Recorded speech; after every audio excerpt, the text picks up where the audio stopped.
May 16, 1940, 3:11:30, 9 at night, and Wing Commander Guy Gibson is flying his Avro Lancaster bomber at exactly 60 feet above the Möhne Reservoir in Nazi Germany. The full moon is bright enough that he can see the massive concrete dam wall ahead, rising 130 feet above the water like a fortress. His four Rolls-Royce Merlin engines are roaring at full power, pushing his 30-ton aircraft through the night air at exactly 240 miles per hour. Any faster and the bomb will overshoot the dam. Any slower and the bomb will sink instead of bounce. He cannot deviate even 5 miles per hour or the mission will fail. German anti-aircraft guns are firing at him from both ends of the dam, sending streams of tracer rounds directly toward his cockpit. The tracers look like bright orange lines being drawn through the darkness, some passing so close to his aircraft that his flight engineer can see them through the window. Gibson does not take evasive action. He cannot. He has to fly straight and level, maintaining exact altitude and exact speed, while German gunners try to kill him. His bomb aimer, Spam Spafford, is lying flat in the nose of the bomber, staring through the bomb sight at the dam wall getting closer and closer. Spafford is watching two wooden posts mounted under the nose of the aircraft, illuminated by spotlights shining down from the bomber toward the water. When the two spotlights converge into a single figure-8 shape on the surface of the reservoir, it means the bomber is at exactly 60 feet altitude.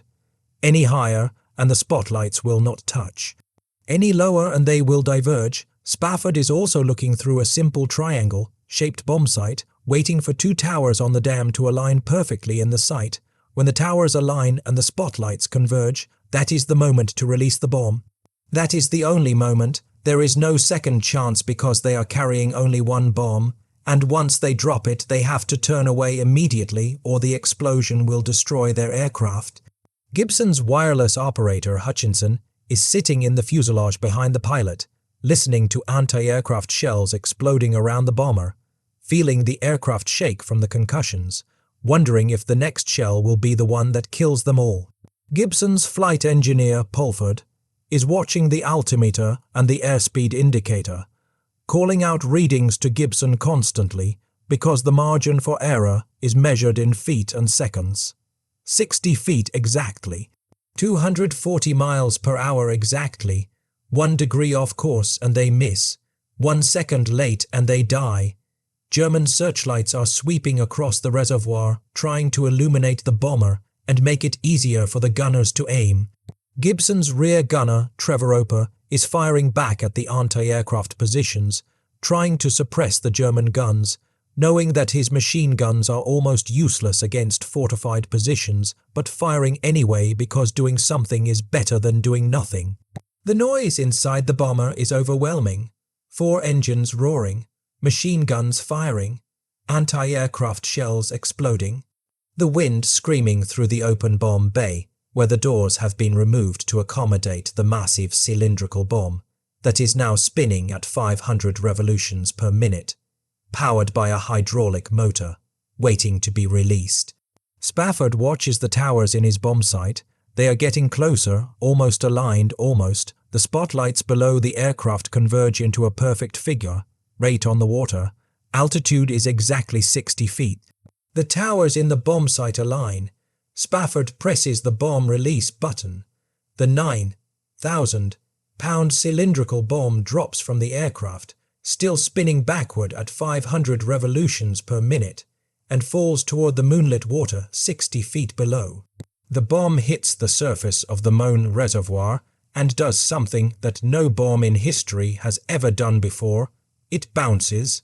The backspin and the cylindrical shape cause the bomb to skip across the water like a flat stone thrown by a child, except this stone weighs 9,000 pounds and is filled with high explosives. The bomb bounces once, twice, 3 times, skipping across the surface toward the dam wall, exactly as the engineer Barnes Wallis predicted it would. It clears the anti-torpedo nets that were supposed to protect the dam. It reaches the base of the dam wall, and the backspin causes it to roll down the wall underwater, sinking while still spinning, descending to the precise depth where it is designed to explode, 30 feet below the surface. Against the base of the dam, where the concrete is under maximum pressure from the weight of the water, Gibson pulls his bomber into a hard climbing turn to the left, gaining altitude as fast as possible, trying to get away from the dam before the bomb explodes. He counts the seconds, 10, 20, 30.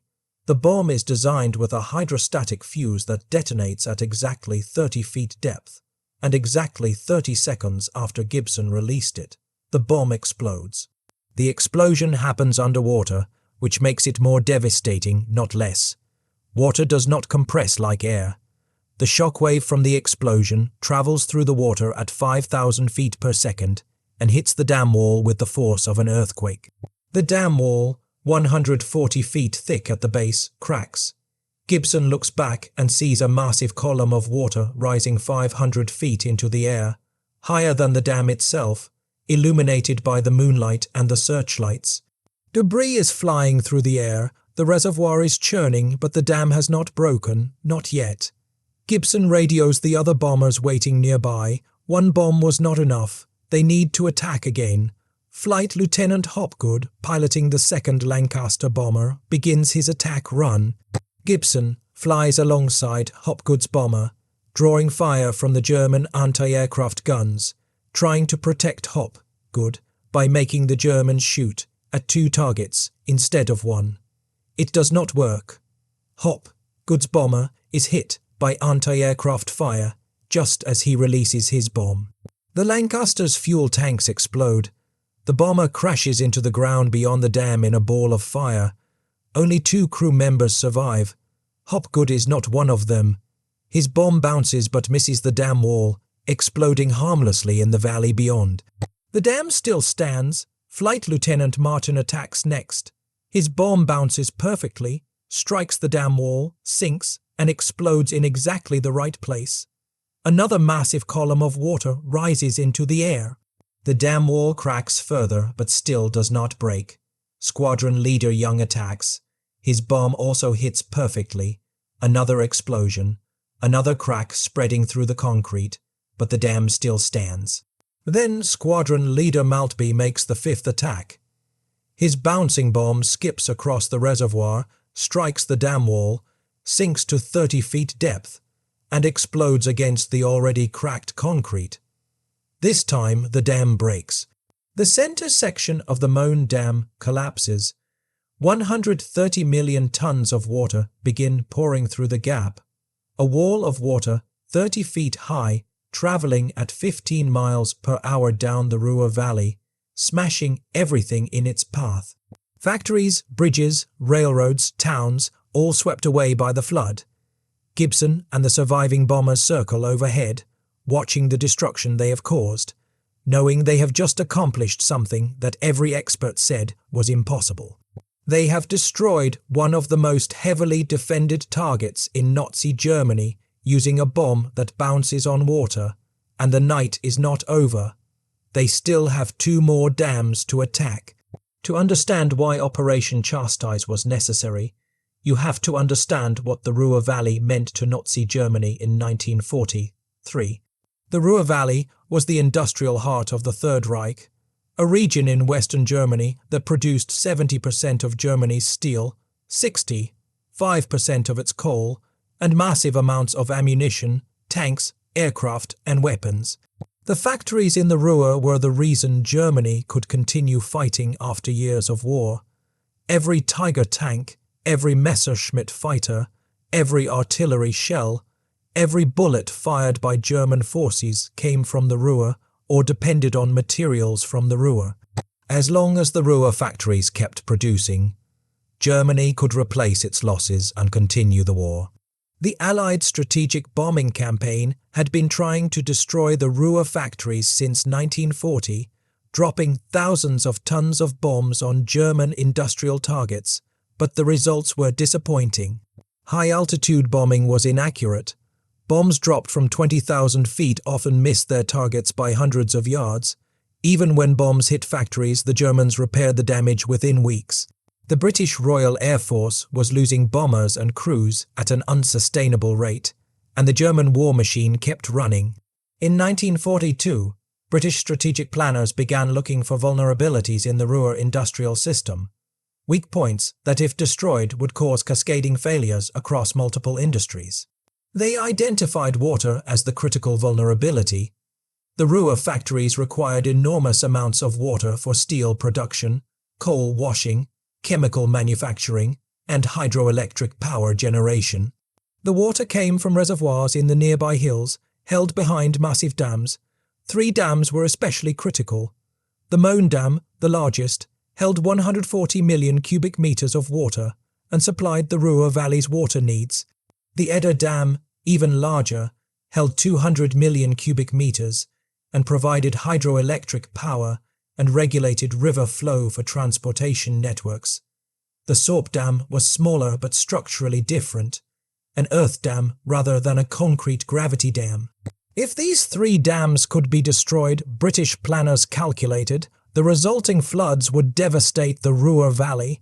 Factories would be flooded, coal mines would be flooded, power stations would be destroyed, transportation would be crippled.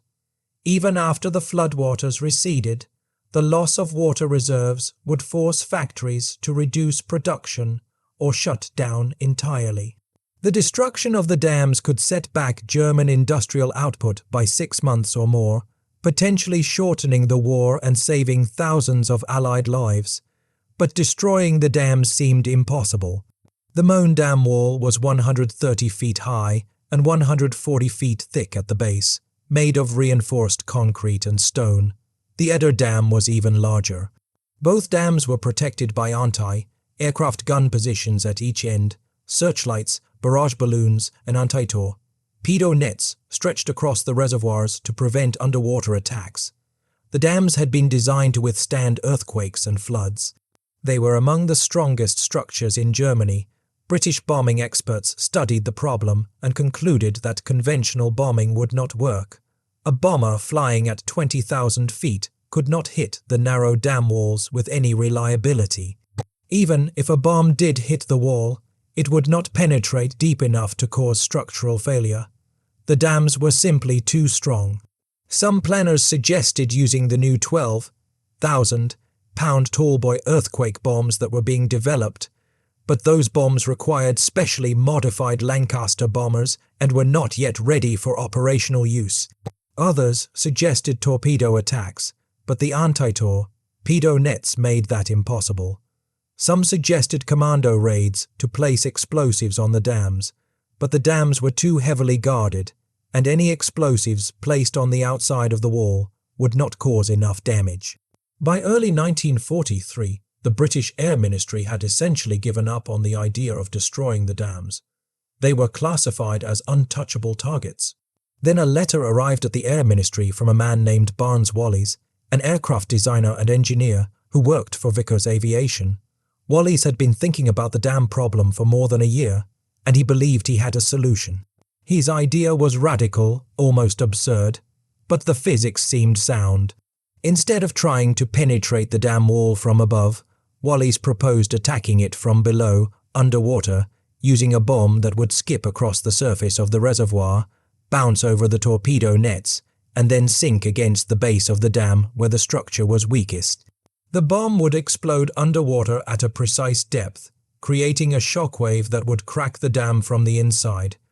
Wallis called it the bouncing bomb. The Air Ministry was skeptical. Bombs do not bounce, they said. The idea violated everything that was known about ballistics and explosives. But Wallis had done the calculations.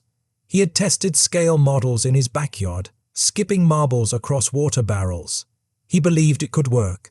He just needed someone to listen to him, and someone with enough authority to approve the massive resources required to develop and test a completely new type of weapon in the middle of a war when resources were desperately scarce.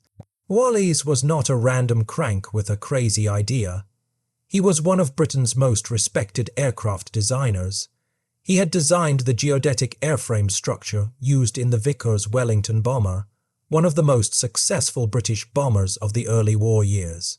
He had worked on dirigibles and large aircraft designs. He understood aerodynamics, structural engineering, and explosives. When he proposed the bouncing bomb, military leaders took him seriously, even though the idea seemed impossible. The problem was time and resources. Developing a completely new weapons system, building test bombs, modifying aircraft to carry them, and training crews to use them would take at least a year, probably longer. Britain did not have a year. The war was reaching a critical phase. The Allies were preparing to invade Sicily and Italy in summer 1943. They were planning the eventual invasion of France. Disrupting German industry now could have enormous strategic impact. If the bouncing bomb project was going to happen, it had to happen fast. The Air Ministry gave Wallis permission to proceed, but with strict conditions. He had 6 weeks to design, build, and test a working prototype. If he succeeded, the RAF would provide bombers and crews for a single mission against the dams. If he failed, the project would be cancelled and the resources reallocated. 6 weeks to do what no one had ever done before. Barnes Wallis went to work. Barnes Neville Wallis was 5 years old in 1943, a quiet, methodical engineer who preferred solving problems with mathematics and physics rather than intuition. He had been born in 1887 in Ripley, Derbyshire, the son of a doctor, and had shown an early talent for mechanics and engineering. He left school at 17 to become an apprentice at the Thames Engineering Works, learning practical engineering while studying mathematics and physics at night school. By his 20s, he was working for Vickers, one of Britain's largest engineering and shipbuilding companies, designing airships. He worked on the R-100 airship project in the 1920s, developing the geodetic framework design that made airships stronger and lighter. When the British government cancelled airship development after the R-101 disaster in 1930, Wallis transferred to aircraft design and applied his geodetic framework principles to airplanes. The result was the Vickers Wellington bomber, which became one of the most produced British bombers of World War II, with more than 11,000 built. The Wellington could survive damage that would destroy other aircraft because its geodetic structure distributed stress across the entire airframe rather than concentrating it in single-load, bearing members. Wallis had saved thousands of British aircrews with that design, but by 1942, Wallis was frustrated. The war was not going well. German industry was outproducing British industry. The strategic bombing campaign was failing to achieve decisive results. Wallis believed that bombing was being done wrong. Instead of dropping thousands of small bombs on area targets and hoping some hit something important, Wallis argued that bombing should be precise, concentrated, and aimed at critical infrastructure. Destroy the right target and you could cripple an entire industrial system. Destroy a dam and you destroy water supplies, power generation, transportation, and manufacturing all at once. Wallis had calculated that destroying the Ruhr dams would reduce German war production more effectively than months of conventional bombing. The problem was how to destroy them. Wallis studied the physics of explosions and structural engineering. He learned that concrete dams were strongest at the top and weakest at the base, where the weight of the water created maximum pressure. An explosion at the base of the dam underwater would create a shockwave that would travel through the water and strike the dam wall with much more force than an explosion in air. Water does not compress, so the shockwave maintains its energy. If the explosion was large enough and placed at exactly the right depth and distance from the dam, the shockwave could crack the concrete and cause catastrophic structural failure. But how do you place a bomb at the base of a dam when the dam is protected by anti-torpedo nets? Wallis's solution was inspired by a childhood memory of skipping stones across a pond. If you throw a flat stone at the right angle with the right spin, it bounces across the water surface instead of sinking. Wallis realized that a cylindrical bomb, dropped from low altitude at the right speed and spinning backward, would do the same thing. The backspin would create lift, causing the bomb to bounce instead of sink. The momentum would carry the bomb across the reservoir toward the dam. When the bomb hit the dam wall, The backspin would cause it to roll down the wall underwater, sinking while maintaining contact with the structure. If the bomb was fitted with a hydrostatic fuse set to detonate at a precise depth, it would explode exactly where it needed to at the base of the dam against the wall. The physics were complex but calculable. The bomb had to be cylindrical to generate the right kind of contact with the water. It had to spin backward at high speed to create the bouncing effect. It had to be dropped from exactly 60 feet altitude to avoid breaking apart on impact. It had to be dropped at exactly 240 miles per hour to achieve the right trajectory. Any variation in altitude, speed, or spin rate would cause the bomb to sink, skip over the dam, or break apart. Wallis built scale models and tested them in his backyard and later in a testing tank at the Road Research Laboratory. He used marbles, ball bearings, and small cylinders, spinning them and dropping them into water, observing how they behaved. The results were promising. The spinning cylinders did bounce when dropped at the right speed and altitude. They did skip across the water surface. They did roll down vertical surfaces when they hit them. Wallis calculated the size and weight the bomb would need to be to carry enough explosives to crack a dam. 9,000 pounds. The bomb would be 50 inches in diameter and 60 inches long, shaped like a massive oil drum. It would be filled with 500 pounds of Torpex explosive, a mixture more powerful than TNT. The bomb would need to spin at 500 revolutions per minute before release, which meant the bomber carrying it would need hydraulic motors to spin the bomb inside the bomb bay. The bomber would need its bomb bay doors removed to accommodate the cylindrical bomb. The bomber would need to fly at exactly 60 feet altitude, which was suicidal in combat conditions. The bomber would need to maintain exactly 240 miles per hour, which would require precise throttle control. The bomber would need a way to measure altitude at night over water, where normal altimeters were unreliable. And the bomb aimer would need a way to release the bomb at exactly the right distance from the dam, which required a precise bomb sight that could account for the bomb's skipping trajectory. Wallis presented his calculations to the Air Ministry in February 1943. The officials were intrigued but skeptical. The bouncing bomb violated conventional bombing doctrine. It required precision flying that seemed impossible under combat conditions. It required specially modified aircraft that would be useless for any other mission.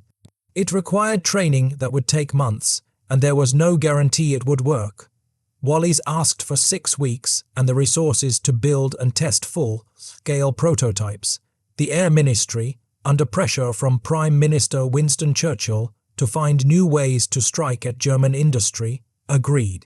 If Wallis could prove the bouncing bomb worked in full-scale tests, the RAF would provide modified Lancaster bombers and a squadron of crews for a single mission against the dams. The mission was codenamed Operation Chastise. The weapon was codenamed Upkeep. Barnes Wallis had 6 weeks to turn a crazy idea into a working weapon. He had no time for failures. Every test had to provide data. Every prototype had to get closer to the final design. He worked 18-hour days, calculating, testing, modifying, testing again. His family barely saw him. His colleagues thought he was obsessed. But Wallis knew that if the bouncing bomb worked, it could change the war. And if it did not work, 19 young aircrews would die trying to drop bombs that could not possibly succeed. Wallis carried that burden every day. He was designing a weapon that would either save thousands of lives or kill dozens of brave men. There was no middle ground. The bouncing bomb worked because of principles that had been understood since the 18th century, but had never been applied to weapons. When a spinning sphere or cylinder strikes a surface at an angle, the spin creates friction that converts some of the downward energy into forward and upward energy. This is why a spinning ball bounces higher and farther than a non-spinning ball. Wallis applied this principle to a bomb. He designed a cylindrical bomb that would be spun backward, meaning the bottom surface of the cylinder would be rotating toward the aircraft before being released.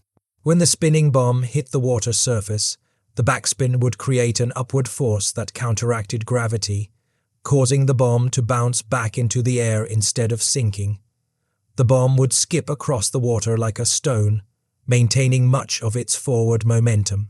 With the right combination of altitude, speed, and spin rate, Wallis calculated that the bomb could bounce multiple times and travel hundreds of yards across the water surface before losing energy and sinking.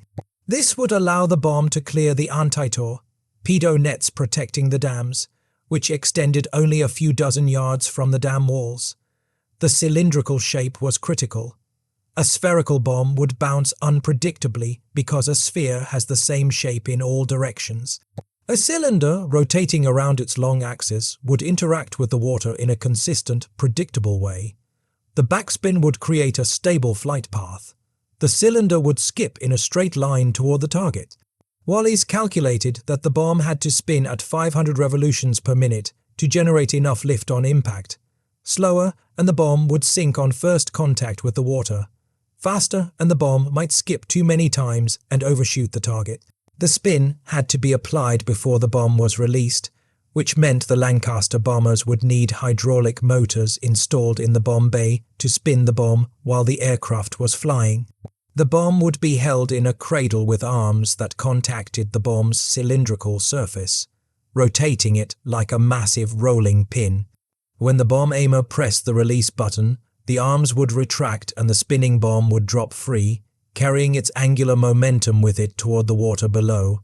Altitude and speed were just as critical as spin rate. Wallis calculated that the bomb had to be dropped from exactly 60 feet above the water surface. Higher, and the bomb would hit the water too hard and break apart. The bomb's metal casing was only designed to withstand the impact of hitting water at terminal velocity from 60 feet, not from higher altitudes. Lower than 60 feet, and the bomber risked flying into the water, especially at night when judging altitude over water was nearly impossible. The speed had to be exactly 240 miles per hour. Faster, and the bomb would skip too far and overshoot the dam wall. Slower, and the bomb would not have enough forward momentum to clear the torpedo nets and reach the dam. Wallis calculated the entire bombing profile with extraordinary precision. 60 feet altitude plus or minus 5 feet. 240 miles per hour plus or minus 5 miles per hour. 500 revolutions per minute plus or minus 20 RPM. Release distance of 425 yards from the dam wall.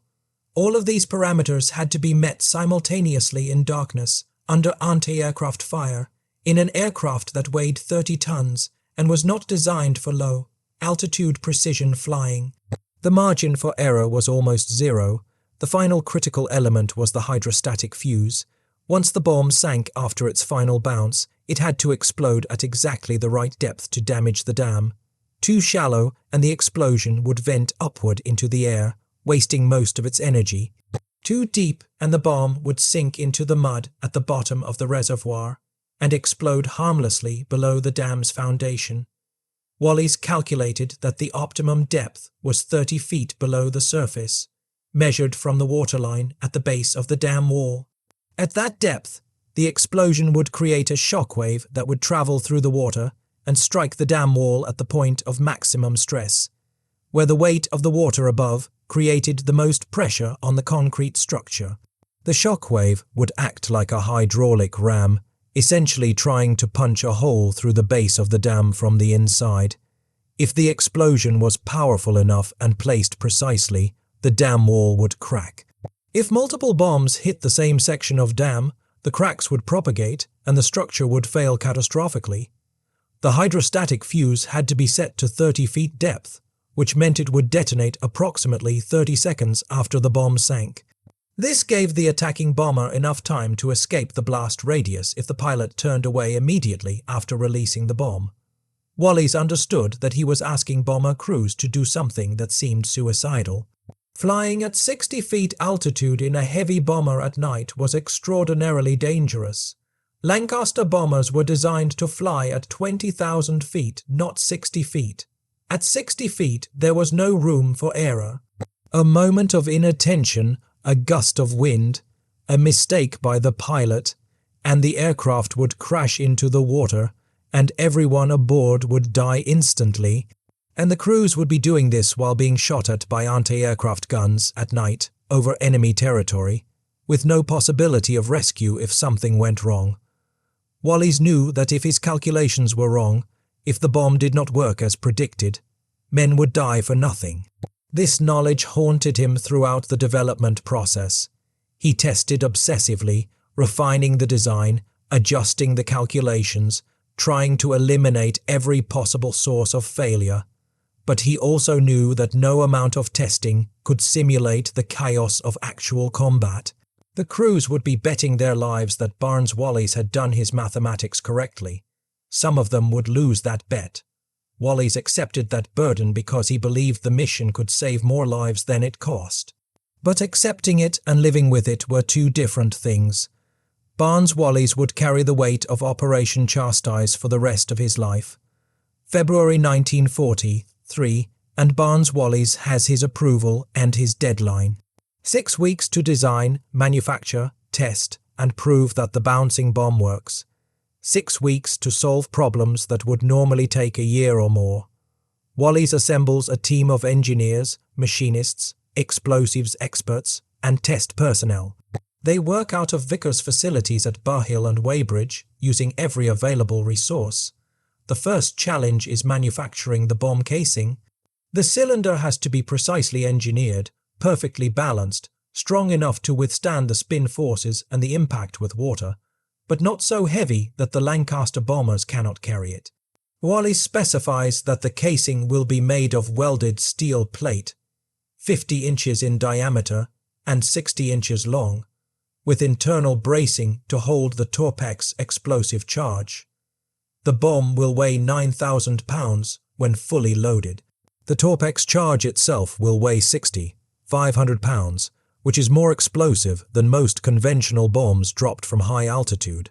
The remaining weight is casing, fusing mechanism, and structural components. Manufacturing the first prototype bombs takes 2 weeks because everything has to be custom built. There are no existing production lines for cylindrical bombs. Every weld has to be inspected because a weak weld could cause the bomb to break apart on impact with the water. Every dimension has to be precise because an imbalanced bomb would wobble when spun and would not bounce correctly. While the bomb casings are being manufactured, Wallis works on the hydrostatic fuse mechanism. The fuse has to detonate the bomb at exactly 30 feet depth, which requires a pressure-sensitive trigger that can function reliably after the bomb has been spinning at 500 RPM, dropped from 60 feet, bounced across water multiple times, and sunk while rolling down a vertical surface. The fuse also has to be safe enough that it will not detonate prematurely if something goes wrong during the attack run. Wallis works with ordnance experts to design a fuse that arms itself only after the bomb leaves the aircraft and disarms itself if the bomb does not hit water within a certain time. This prevents the bomb from detonating if the bomber is shot down before reaching the target. The first full-scale test takes place in early March 1943 at Reculver on the Kent coast. A Wellington bomber, modified with a bomb-spinning mechanism, drops a prototype upkeep bomb without explosives into the shallow coastal waters. Wallis and his team watch from the shore. The bomb is spun to 500 RPM and dropped from 60 feet at 240 miles per hour. It hits the water and immediately breaks apart. The casing is not strong enough. Wallis goes back to the design, strengthens the casing, adds internal bracing, tests again. The second test is better, but the bomb still does not bounce as predicted. It sinks after the first impact instead of skipping. Wallis adjusts the spin rate and the drop speed. Third test. The bomb bounces once, but then tumbles erratically instead of skipping in a straight line. Wallis realizes the bomb's weight distribution is wrong. He moves the center of gravity forward. Fourth test. The bomb bounces 3 times and travels nearly 200 yards before sinking. Success. The physics work. But now Wallis has to prove it can work consistently and that the bomb will actually damage a dam. The next series of tests takes place at the Nant Grow Dam in Wales, a disused dam that the British government agrees to sacrifice for testing. Wallis loads the prototype bombs with smaller explosive charges. Not enough to destroy the dam, but enough to measure the force of the underwater explosion. The modified Wellington bomber makes multiple test runs, dropping spinning bombs at the dam from 60 feet altitude. Some bombs skip perfectly and hit the dam wall. Others miss because the bomber's altitude or speed is slightly wrong. Wallis collects data from every test, refining the bombing parameters. He learns that the bombers need a way to measure altitude precisely over water at night, which normal barometric altimeters cannot do. He devises a solution: mount 2 spotlights under the bomber's fuselage, angled so that their beams converge at exactly 60 feet below the aircraft. When the pilot sees the 2 light spots on the water merge into a single figure-8 shape, the bomber is at exactly 60 feet. Simple, ingenious, and it works. Wallis also develops a bomb sight for the bomb aimers, a simple wooden triangle that the aimer holds up and looks through, aligning 2 towers on the dam wall. When the towers appear at the correct positions in the triangle, the bomber is at the correct distance for bomb release. Low-tech solutions for a high-tech weapon, but effective. By mid-April 1943, Wallis has conducted enough tests to prove that the bouncing bomb works. He presents his results to the Air Ministry. The bombs bounce consistently when dropped from 60 feet at 240 miles per hour with 500 RPM backspin. The bombs can skip over torpedo nets. The bombs sink against dam walls and explode at the correct depth. Underwater explosions at the base of a dam create shockwaves powerful enough to crack concrete. The Air Ministry approves Operation Chastise. The mission is on. Now the RAF has to find bombers and crews capable of flying the most dangerous precision bombing mission of the war. The bombers will be Avro Lancasters, the newest and most capable British heavy bomber. But the Lancasters will need extensive modifications. The bomb bay doors have to be removed. Hydraulic motors have to be installed to spin the bombs. The spotlights for altitude measurement have to be mounted. The aircraft have to be lightened by removing some defensive armament and equipment to compensate for the weight of the 9,000-pound bomb. And most critically, the RAF has to find crews willing to fly a mission that requires flying at 60 feet altitude over enemy territory at night while being shot at. That mission will require the best pilots, navigators, bomb aimers, and engineers in the Royal Air Force. The RAF decides to form a new squadron specifically for Operation Chastise, a squadron of the best crews from across Bomber Command. They will call it 617 Squadron, and they will need a commander capable of leading them into the most impossible mission of the war. March 1943, and the testing program for the bouncing bomb is encountering problems that threaten to derail the entire operation. The early test drops at Reculver have shown that the bomb casing design is marginal. When the spinning bomb hits the water at high speed, the impact forces are enormous. The cylindrical casing has to absorb the shock without breaking apart, maintain its spin, and remain intact for multiple bounces. Some of the early prototype bombs disintegrated on first contact with the water, sending shrapnel in all directions.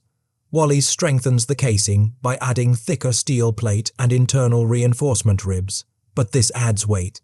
Every pound added to the bomb casing is a pound of explosive that has to be removed, which reduces the destructive power. Wallis has to find the balance between strength and explosive capacity. He eventually settles on a design that uses 3/8-inch steel plate for the cylinder walls with internal bracing. The bomb can now survive the impact with water, but just barely. Test crews report seeing the bombs deform slightly on impact, the cylindrical shape becoming slightly oval before bouncing. This is acceptable as long as the casing does not rupture. The next problem is spin stability. When the bomb is dropped and begins bouncing, it has to maintain its backspin throughout the skipping process. If the spin slows down or stops, the bomb will sink instead of bouncing. Wallis discovers that the bomb loses approximately 100 RPM of spin with each bounce due to friction with the water. Since the bomb is released at 500 RPM and typically bounces 3 to 4 times before reaching the dam, it arrives at the target with approximately 200 RPM remaining. This is just enough spin to cause the bomb to roll down the dam wall as designed. But if the bomb bounces more than 4 times, it will lose too much spin and will simply sink vertically instead of rolling. This means the crews have to release the bomb at exactly the right distance from the dam, not too close and not too far. Wallis calculates that the optimum release point is 425 yards from the dam wall when flying at 240 miles per hour from 60 feet altitude. At that distance, the bomb will skip 3 times and reach the dam with enough spin remaining to roll down the wall. The bomb aimers will have to judge this distance precisely at night under fire. It seems impossible, but Wallis believes it can be done with the right training and the right bomb sight. Another challenge is the hydrostatic fuse. The fuse has to survive the violent spinning, dropping, bouncing, and sinking process, then detonate reliably at exactly 30 feet depth. Early fuse designs prove unreliable. Some detonate prematurely during the bouncing phase, destroying the bomb before it reaches the dam. Others fail to detonate at all, leaving unexploded bombs at the bottom of the reservoir. Wallis works with ordnance engineers to develop a more robust fuse design. The final version uses a pressure diaphragm that measures water pressure and triggers the detonator when the pressure corresponds to 30 feet depth. The fuse is designed to arm itself only after the bomb has been in the air for at least 3 seconds, which prevents premature detonation if the bomber crashes immediately after takeoff.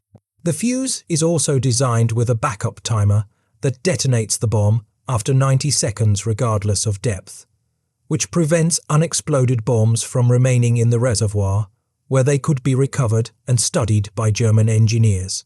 The final fuse design is tested extensively and proves reliable, but there is always the possibility that individual fuses will malfunction under combat conditions. Wallis can only minimize the risk, not eliminate it. By April 1943, the testing program has produced a working weapons system. But Wallis knows there is a huge difference between controlled tests and actual combat. In testing, the bombers fly in daylight or under bright moonlight, with no enemy fire over calm water, with unlimited time to set up the perfect attack run.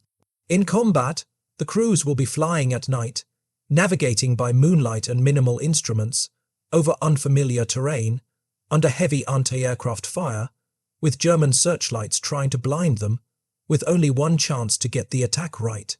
Wallis has done everything he can to make the weapon work, but the success of Operation Chastise will depend entirely on the skill and courage of the aircrews. Wallis meets with some of the Lancaster crews who are training for the mission, and he is struck by how young they are. Most are in their early 20s. Some are teenagers. They treat the training as an adventure, excited to be part of something secret and important. Wallis does not tell them that his calculations predict at least 30% casualties on the mission. He does not tell them that some of them will not come back. He cannot. If they knew the true risks, they might refuse to fly and the mission would be cancelled. So Wallis keeps his fears to himself and focuses on giving the crews every possible advantage. He briefs them personally on how the bomb works, explaining the physics so they understand why the altitude and speed parameters are so critical. He answers their questions patiently, building their confidence in the weapon.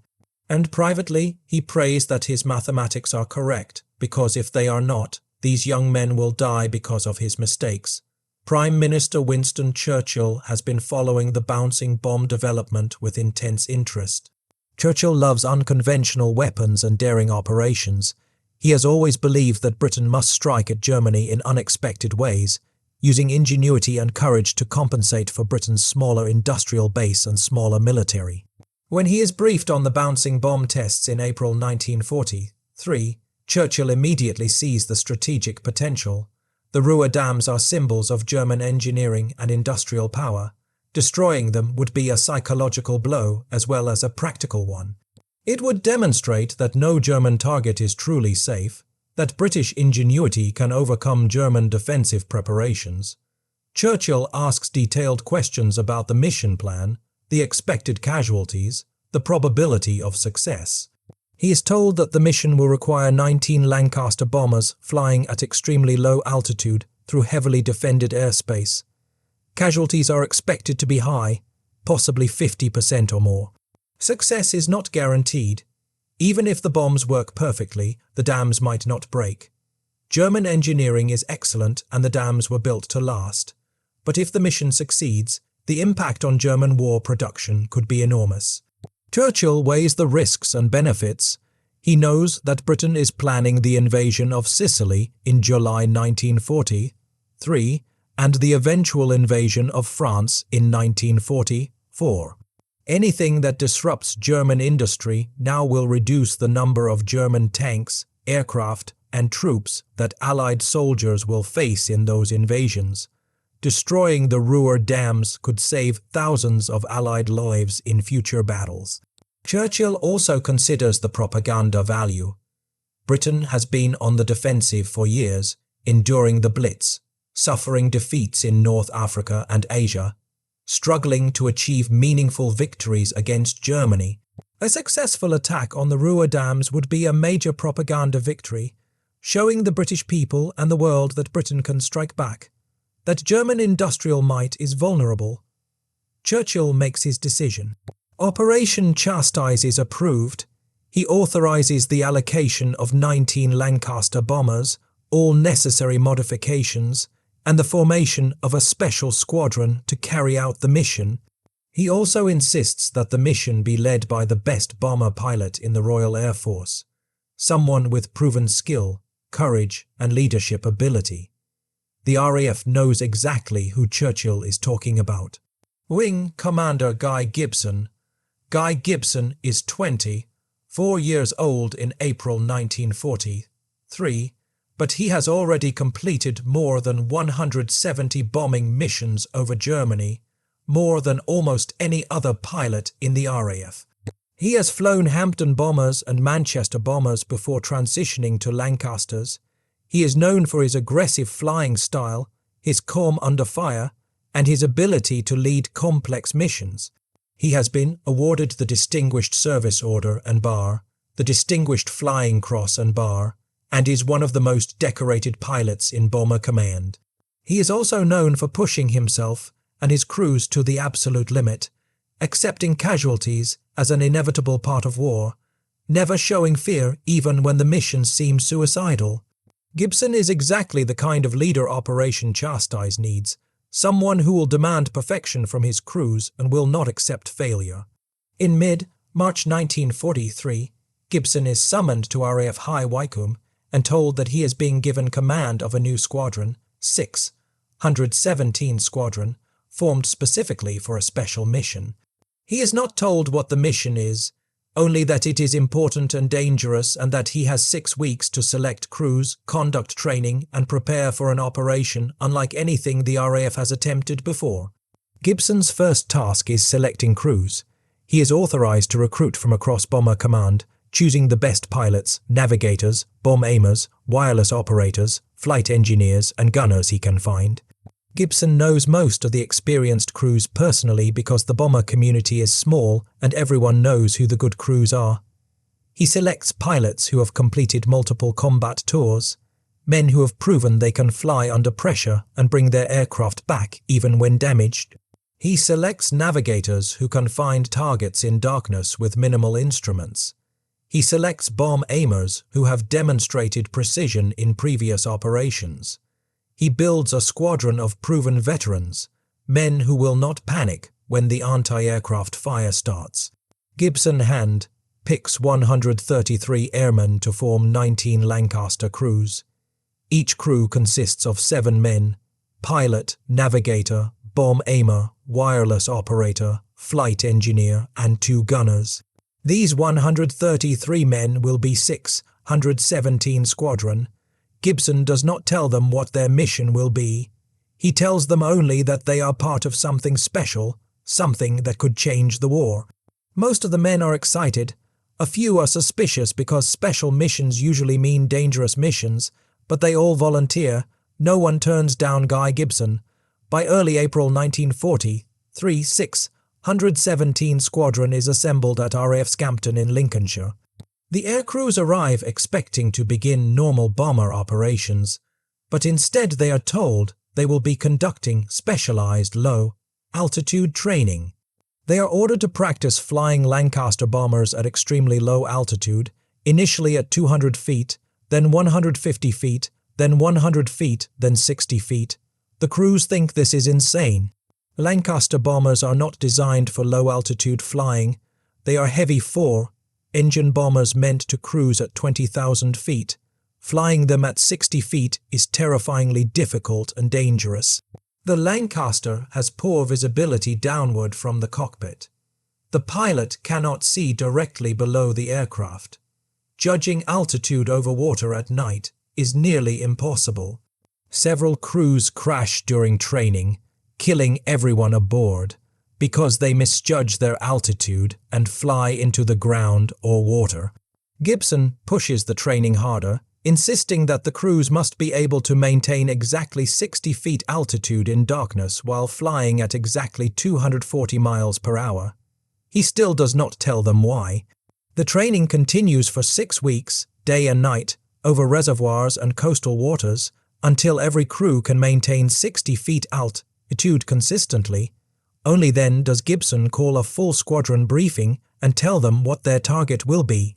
They are going to destroy the Ruidams using a new weapon called a bouncing bomb. Some of the crews laugh, thinking it is a joke. Then they realize Gibson is serious. They are going to attack the most heavily defended targets in Germany at 60 feet altitude at night. The impossible mission is real. March 17, 1943, and Royal Air Force Bomber Command issues orders creating a new squadron from nothing in just days. The squadron will be designated 617 Squadron, though it does not yet have aircraft, crews, or even a base. It exists only as an administrative designation and a classified mission requirement. The squadron's purpose is singular and specific. Conduct one special operation requiring low-altitude precision bombing with experimental weapons against targets that conventional bombing has failed to destroy. This is not a normal squadron formation. Normal squadrons are built slowly over months, with crews training together, developing cohesion, learning procedures. 617 Squadron has less than 8 weeks from creation to mission execution. Everything must happen simultaneously. Recruiting crews, modifying aircraft, conducting training, planning the operation, testing weapons, all compressed into a time frame that military planners would normally consider impossible. The urgency comes from the top. Prime Minister Churchill wants the Ruidams attacked before summer 1940. 3. Because the reservoirs will be at maximum capacity in May after spring rains and snowmelt. Attack in May and the released water will cause maximum damage. Wait until summer or fall and the reservoir levels will be lower, reducing the flood impact. The window of opportunity is narrow. The mission must happen in May or be postponed for a year. Postponement is unacceptable because by next May, the Allies will be preparing for the invasion of France and cannot spare resources for experimental bombing operations. It is now or never. The first and most critical decision is choosing the squadron commander. Air Marshal Arthur Harris, commander of RAF Bomber Command, knows exactly who he wants. Wing Commander Guy Penrose Gibson. Harris has been watching Gibson's career for years. Gibson is only 24 years old, but has already completed more combat missions than almost any pilot in the RAF. He joined the RAF in 1936 at age 18, trained as a pilot, and was flying bombers when World War II began in 1939. He flew Hampton bombers during the early years of the war, conducting raids over Germany night after night when Bomber Command was weak and losses were catastrophic. He survived when most of his fellow pilots did not.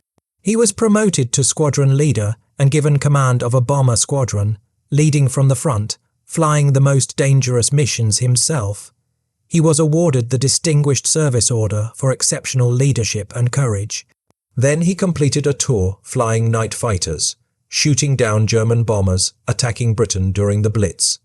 Then he returned to Bomber Command, flying the new Lancaster bombers, the most advanced heavy bombers in the RAF inventory.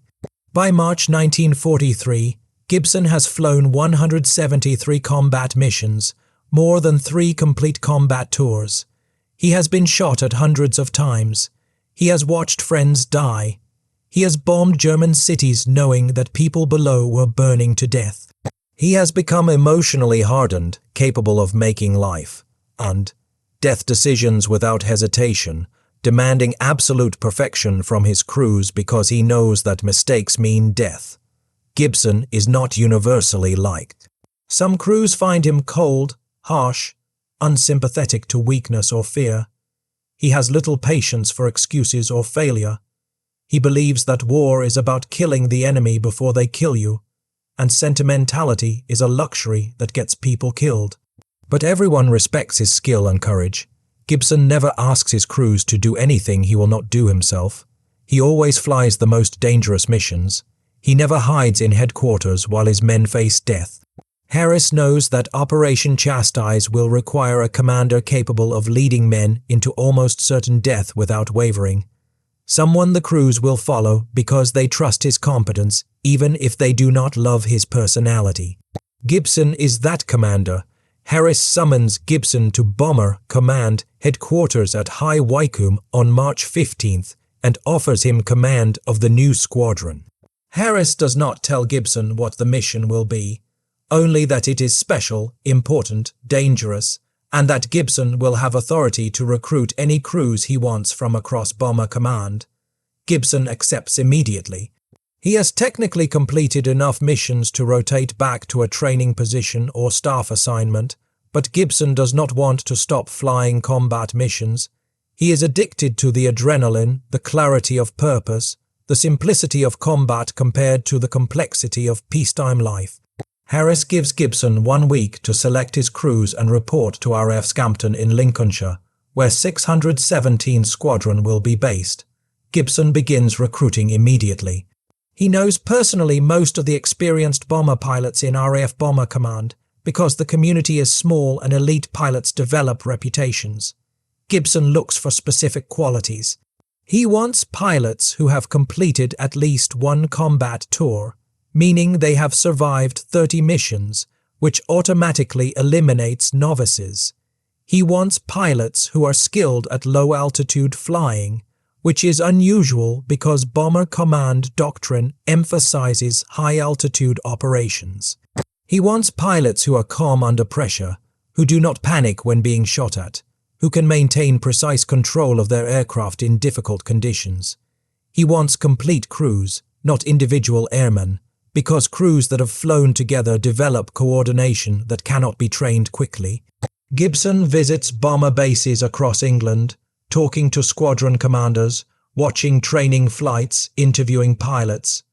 He selects pilots from his previous squadrons, men he has flown with and trusts. He selects pilots who have reputations as the best in their squadrons. He selects crews that have achieved unusual precision in their bombing, hitting targets that other crews missed. By late March, Gibson has selected 21 crews totaling 147 men, though not all will fly the final mission. These men are volunteers in the technical sense that they agreed to join 617 Squadron, but most did not know what they were volunteering for. They were simply told that Wing Commander Gibson was forming a special squadron for an important mission, and did they want to join? Most said yes because flying with Gibson meant flying with the best, and elite pilots wanted to be part of elite operations. Some said yes because they were bored with routine bombing missions and wanted adventure. A few said yes because they were fatalistic, believing they would die eventually anyway, so they might as well die doing something memorable. None of them knew they were volunteering to fly at 60 feet altitude through German anti-aircraft fire to attack dams with experimental bouncing bombs. If they had known, some might have declined.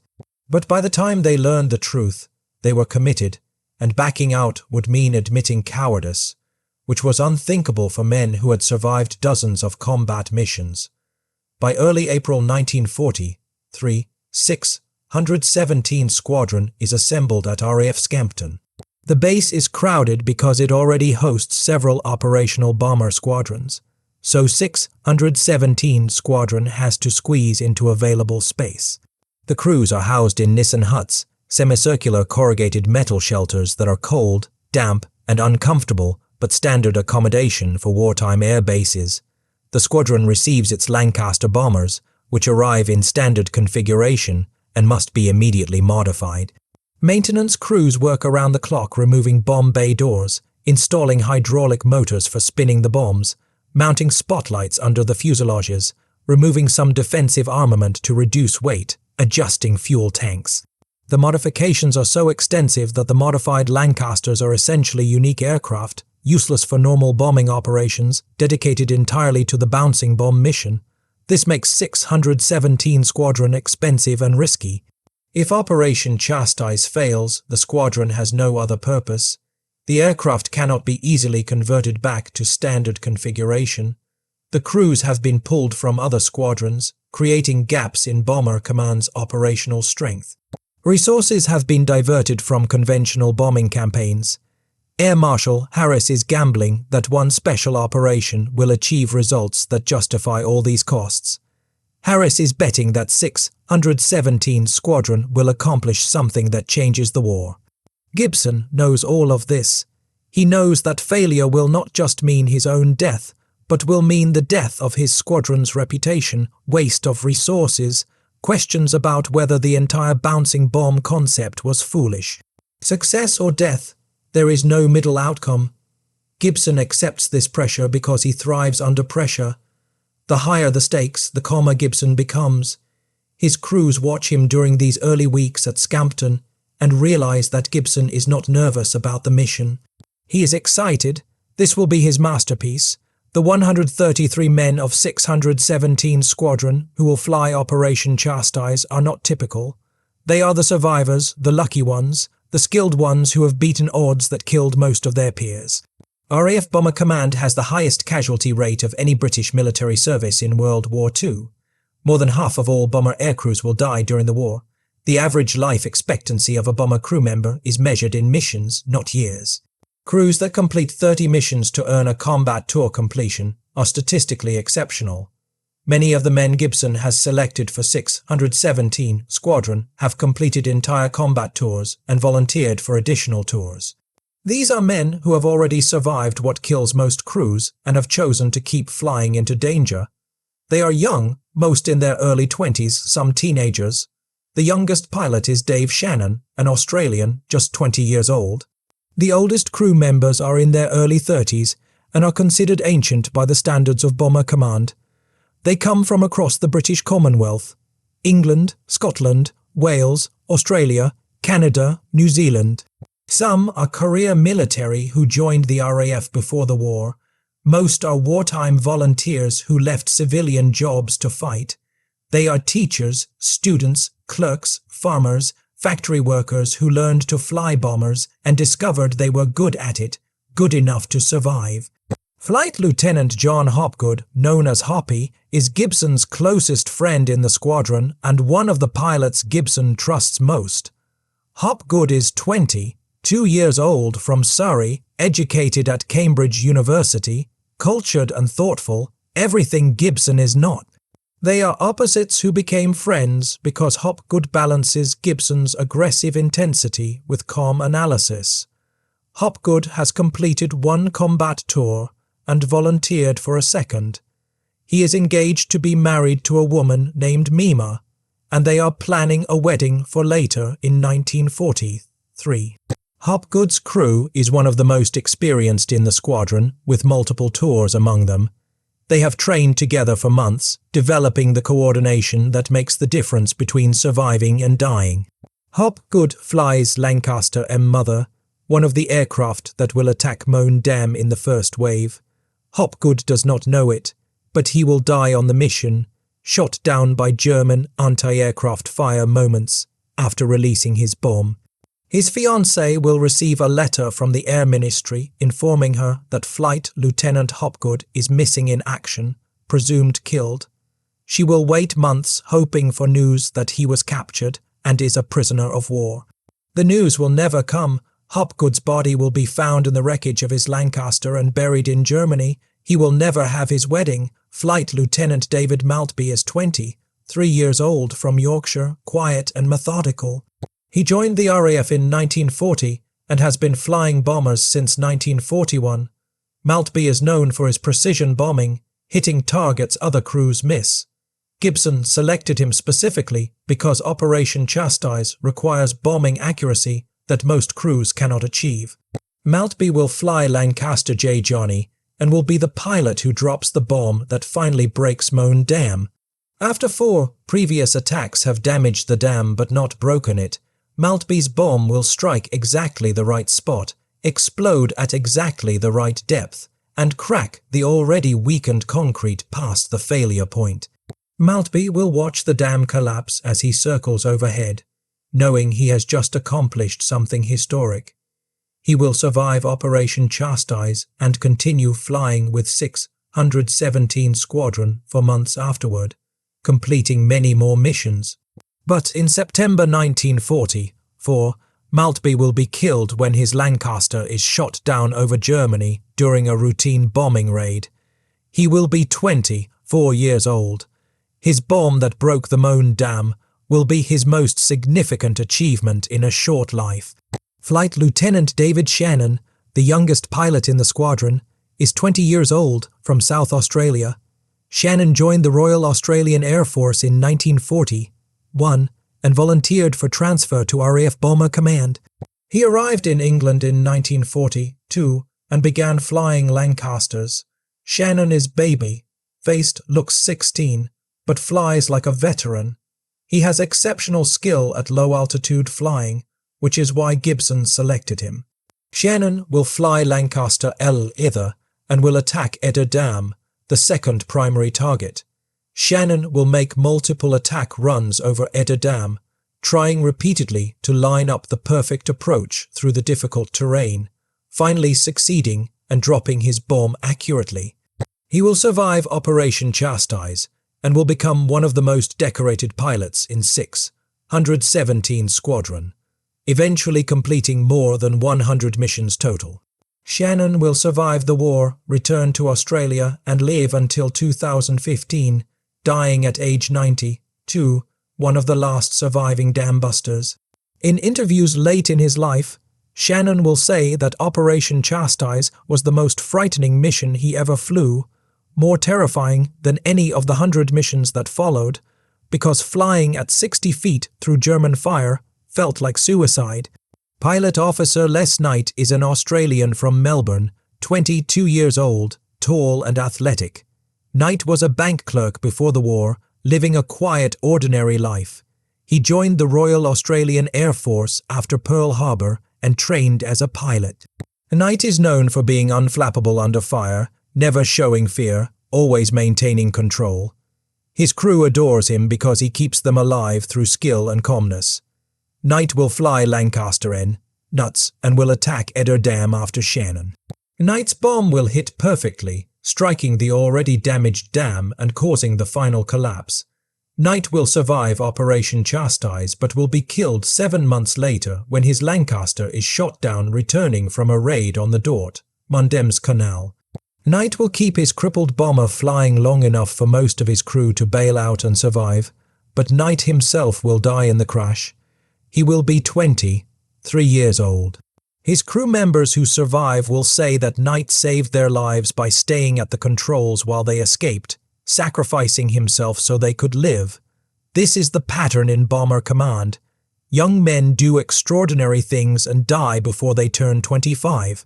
These are just a few of the 133 men of 617 Squadron.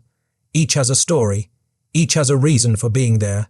Each has family waiting for them in England or Australia or Canada, not knowing that their son or husband or brother is training for the most dangerous mission of the war. The crews do not talk much about the danger. They joke, play cards, go to pubs in nearby Lincoln, date local girls, live as if they are immortal because acknowledging their mortality would make flying impossible. Bomber crews develop a fatalistic humor, laughing at death because the alternative is crying. They give their aircraft names and paint art on the fuselages, personalizing machines that might become their coffins. They carry good luck charms, follow superstitious rituals, believe that certain actions will protect them, even though rationally they know that luck is random and anti-aircraft shells do not care about rituals. They are children forced to become adults too quickly, asked to kill and die before they have fully learned to live. And they do it night after night because their country asks them to, because their friends are doing it, because backing out would mean cowardice, because they are too young to truly believe they will die. The crews of 617 Squadron are not heroes because they are fearless. They are heroes because they are terrified and fly anyway. Guy Penrose Gibson was born August 12, 1918 in Simla, India, where his father was serving as a British colonial administrator. Gibson's childhood was unsettled and unhappy. His parents' marriage was troubled. His father was distant and critical. His mother was cold and emotionally unavailable. Gibson and his brother were sent to boarding schools in England, while their parents remained in India, a common practice among British colonial families, but devastating for the children who felt abandoned. Gibson grew up craving approval that never came, developing a hard exterior to hide emotional vulnerability, learning that showing weakness invited cruelty. He was small for his age and compensated by becoming aggressive and competitive. He discovered early that he was good at things that required precision and control, shooting, flying model airplanes, technical subjects. He was less good at things requiring emotional intelligence, making friends, understanding others' feelings, showing empathy. By his teenage years, Gibson had developed the personality that would define him. Driven, perfectionistic, emotionally closed, demanding of himself and others, intolerant of failure, most comfortable in situations where rules were clear and performance was measurable. War would be perfect for someone like Gibson. Gibson joined the Royal Air Force in November 1936 at age 18, applying for training as a pilot officer. He loved flying from his first lesson. In an aircraft, Gibson felt in control in a way he never felt in personal relationships. Flying was entirely about skill and judgment. There were rules, procedures, techniques that could be mastered through practice. Success was measurable and objective. You either landed safely or you crashed. You either hit the target or you missed. There was no ambiguity, no emotional complexity. Gibson excelled in flight training and was commissioned as a pilot officer in November 1937. He was assigned to bomber squadrons flying Hamptons, twin-engine medium bombers. When World War II began in September 1939, Gibson was 21 years old and eager to fight. He flew his first combat mission over Germany in September 1939, just days after war was declared. The mission was a disaster. The bomber formation was intercepted by German fighters, and more than half the aircraft were shot down. Gibson survived only because his aircraft was not targeted. The experience should have frightened him. Instead, it exhilarated him. Combat flying gave Gibson what he had been searching for his entire life: clarity, purpose, measurable achievement, and escape from emotional confusion. In war, Gibson knew exactly what was expected of him: kill Germans, destroy targets, bring his crew home. Simple and clear. By 1941, Gibson had flown dozens of bombing missions over Germany and had been promoted to squadron leader, commanding his own bomber squadron. He was 22 years old, commanding men older than himself, sending them on missions knowing some would not return, living with decisions that killed his friends. Gibson became harder, more emotionally detached, treating casualties as statistics rather than tragedies because feeling grief for every lost crew would make command impossible. He married during this period, a brief wartime romance with a dancer named Eve, but the marriage was troubled from the start. Gibson was emotionally unavailable, obsessed with flying, unable to connect with his wife on any deep level. They stayed married because divorce was socially unacceptable, but they lived essentially separate lives. Eve would later say that she never really knew her husband, that he kept his real self hidden behind military professionalism and jokes. After completing a tour of bomber operations, Gibson volunteered to fly night fighters, single-seat aircraft that hunted German bombers attacking Britain during the Blitz. He shot down several German aircraft and was awarded the Distinguished Flying Cross. Then he returned to Bomber Command, this time flying Lancasters, the newest and most capable British heavy bombers. By early 1943, Gibson had flown 173 combat missions, far more than required for even 3 combat tours. He was exhausted, emotionally numb, drinking heavily, sleeping poorly, showing signs of what would later be called post-traumatic stress disorder. He should have been rotated to a non-combat position to recover. Instead, he was given command of 617 Squadron and ordered to plan the most dangerous mission of the war. Gibson's leadership style was harsh but effective. He demanded absolute perfection from his crews, accepting no excuses for failure, criticizing mistakes publicly, praising success rarely. He led by example, always flying the most dangerous missions himself, never asking crews to take risks he would not take. His crews respected him, but few liked him. He was not interested in being liked. He wanted to be obeyed. He wanted his squadron to be the best, to achieve what other squadrons could not. When Gibson was assigned Operation Chastise, he became obsessed with making it succeed. He drove his crews relentlessly during training, demanding they practice low-altitude flying until they could maintain exactly 60 feet altitude in darkness without conscious thought. He criticized pilots who could not maintain precise altitude or speed, threatened to remove them from the mission, pushed everyone, including himself, to the edge of exhaustion. Some crews resented Gibson's harshness. Others understood that Gibson was preparing them to survive an impossible mission, that his perfectionism might save their lives. Gibson himself knew that he was preparing some of these men to die. He knew the casualty estimates. He knew that statistically 5 or 6 aircraft would be lost, meaning 40 or more men would be killed.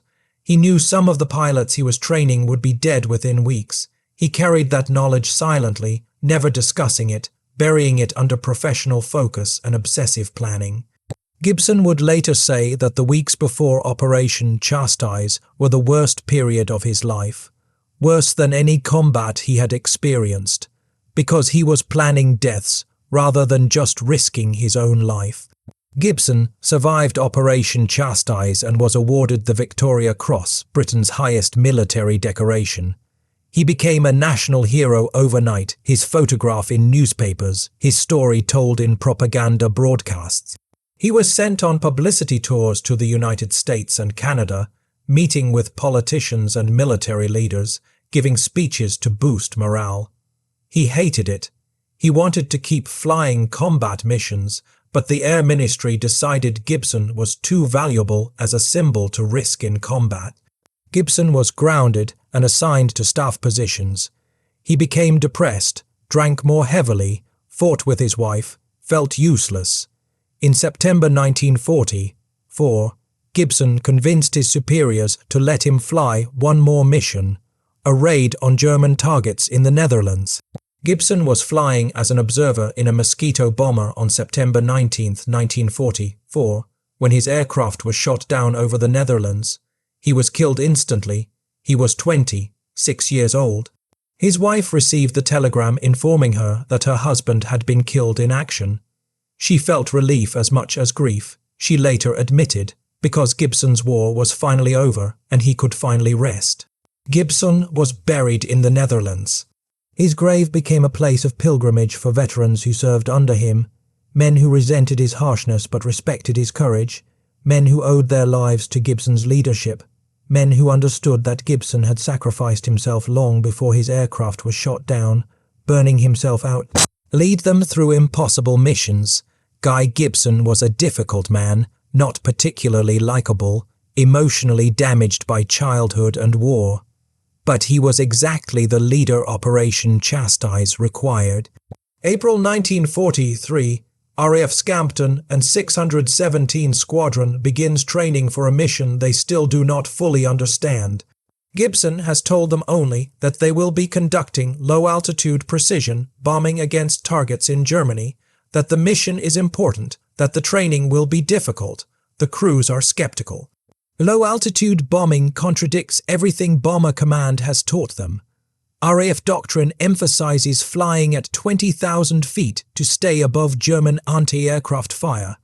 Flying low makes bombers vulnerable to every German weapon, from rifle bullets to anti-aircraft guns. The higher you fly, the safer you are. Gibson is telling them to fly at 150 feet, then 100 feet, eventually 60 feet.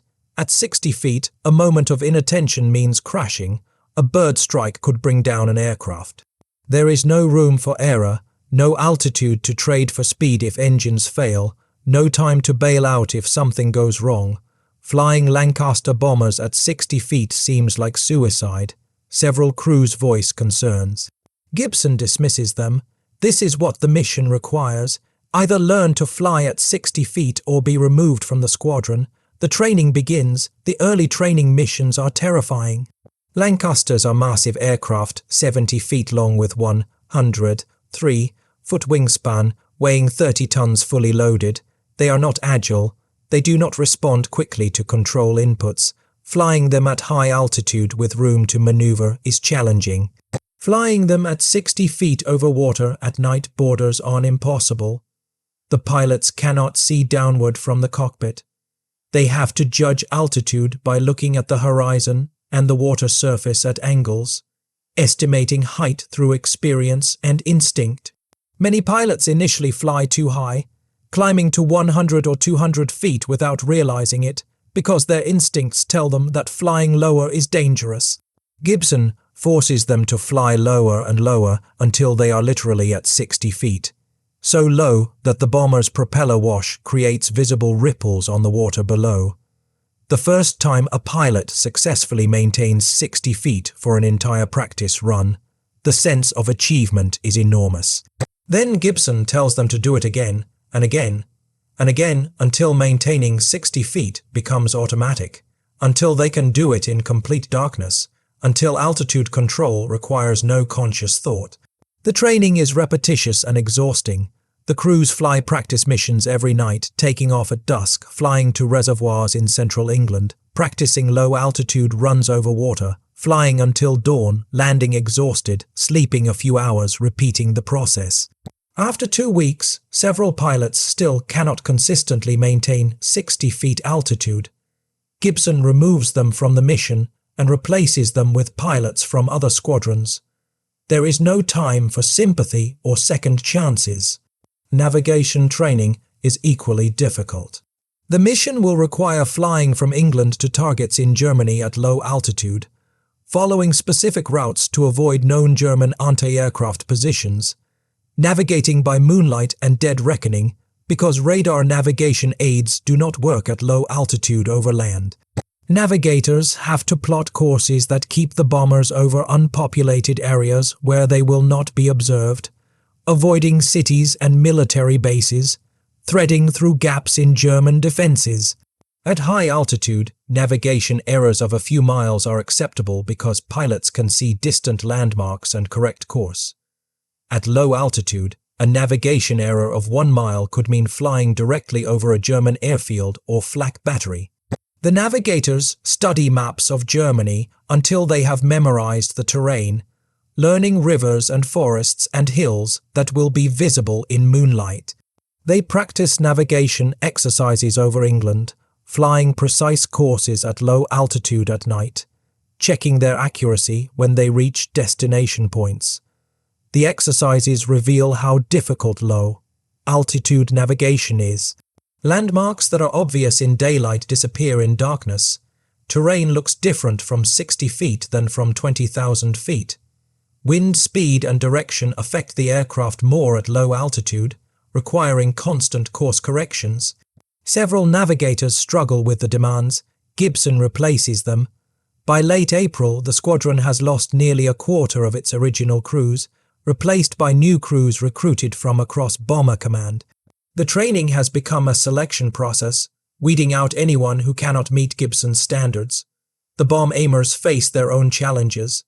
They are being trained to use a new bomb sight, a simple wooden triangle designed by Barnes-Wallis specifically for attacking dams. The bomb sight works by aligning 2 towers on the dam with the edges of the triangle. When the towers appear at specific positions in the site, The bomber is at exactly the right distance from the dam for bomb release. The bomb sight is elegant in its simplicity, but requires practice to use accurately.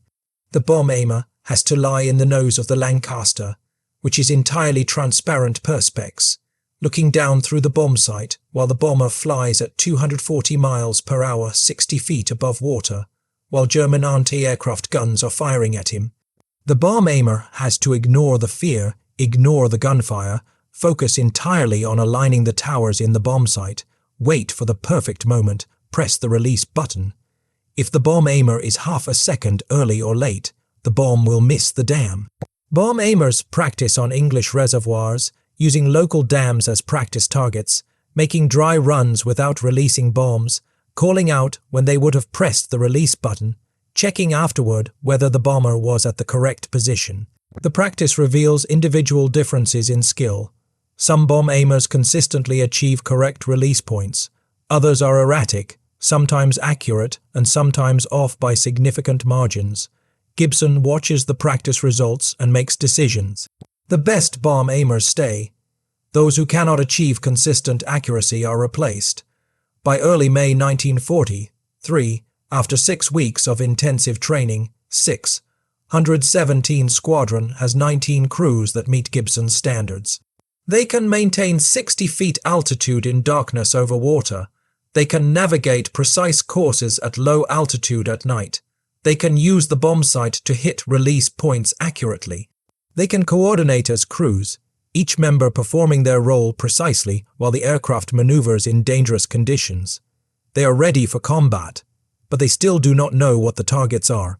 Gibson has told them nothing about dams or bouncing bombs. The crews speculate constantly. Some think they will attack German ships in port, which would explain the low-altitude training. Others think they will attack bridges or tunnels. Some think they will attack Hitler's headquarters. The rumors spread through the squadron, each more elaborate than the last. Gibson says nothing, letting the speculation continue because operational security requires that no one outside the squadron leadership knows the real targets. The crews accept the secrecy because secrecy is normal for special operations. They trust Gibson to tell them when they need to know. They trust that the mission will be worth the training, worth the danger, worth the risk. They are wrong.